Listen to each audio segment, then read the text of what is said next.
India Employment Report.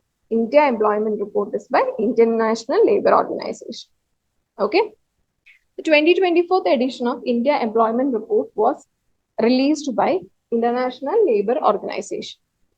So, in the report, we can see nearly 83% of the Indian youth are unemployed workforce. Okay. Share of youth with secondary higher education in total youth employment has almost doubled from 35.2 to 65.7%. Okay.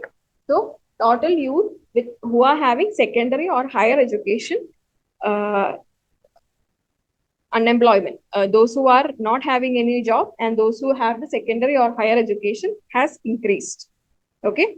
Youth employment and underemployment increased between 2000 and 2019 but declined from 2022. So, as we discussed earlier in the global scenario, similarly in India, we can see that the number or unemployment has increased, or the number, if we consider, or the number if we compare, the number has been lesser compared to the 2000 to 2019. Okay, but the unemployment still prevails. Labor force participation rate, worker population ratio, unemployment rate showed deterioration between 2000 to 2018 but witnessed an improvement in 2019. That is, the labor force participation rate, worker population rate, unemployment rate has increased from 2019. Okay.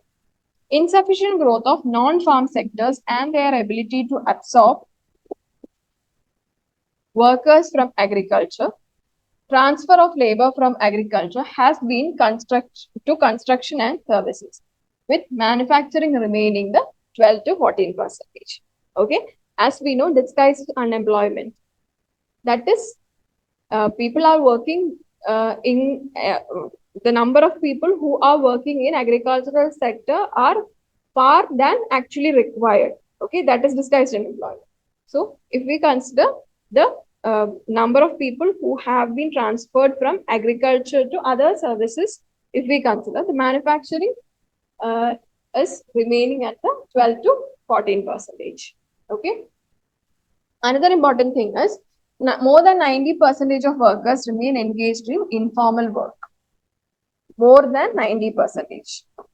While share of regular work, which steadily increased after 2000, declined after 2018. Okay, so informal work, more than 90% of our employment is in informal work, and in that also those who are getting regular jobs are decreasing. Okay, service sector exhibited consistent growth during 2019 and 2022 in gross value added employment. As we know, our service sector is growing and it has a consistent growth. Okay, so key takeaways from this is, first thing is India Employment Report is by International Labour Organization. That is the first thing to be remembered. Then we discuss the unemployment rate. Unemployment rate has been increasing. Okay. Along with that, the labor force participation has also been increasing. And the other thing which we said is there is a diversion from agriculture to other sectors. And in that, manufacturing sectors contributes for 12 to 14%. And the next important thing is there is consistent increase in the service sector. Okay. And now more than 90% of our workers work in informal sector. And in that also, the share of those who are getting regular work is decreasing from 2018. So it is not a steady increase or decrease, it has been fluctuating. Okay.